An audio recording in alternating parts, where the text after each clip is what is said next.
చూడాల్సింది ఏంటంటే ఈ క్రిములు హార్మోన్లు అనే విషయాన్ని డాక్టర్ వైఎస్ బాబు మాత్రమే చూస్తున్నాడు. హార్మోన్లు చూస్తున్నారు మిగతా డాక్టర్లు, కానీ 4, 5, 6 చూసి వదిలేస్తున్నారు. అలా కుదరదు. 18 ఉన్నాయి. కర్ణుడి సావుకి 18 మంది కారణం అంటే ఏదో 4-5 బుల్లెట్లు ఆపానంటే కుదరదు కదమ్మా. మొత్తం అన్ని బుల్లెట్లు ఆపాలి. లేకపోతే ఏదో ఒక బుల్లెట్ వచ్చి కొట్టేసిన ఆ వీరికణం అండం డ్యామేజ్ అయిపోవడం, బిడ్డ డ్యామేజ్ అయిపోవడం, మన బిడ్డ మన చేతికి రాదు. అందుకనే అన్ని క్రిముల్ని, అన్ని హార్మోన్లు చెక్ చేసుకోండి.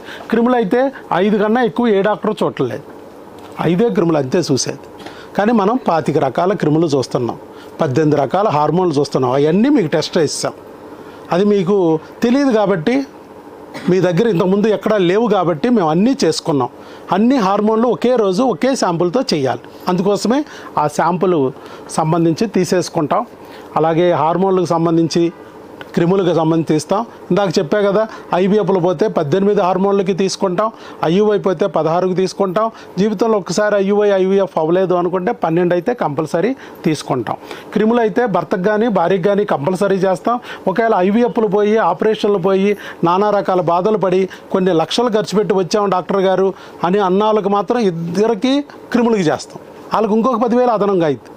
ఇదేంటంటే మాకు అసలు ఎక్కువైంది అనుకుంటే మీరు ఎక్కువ పొడిచారేంటి అంటారు.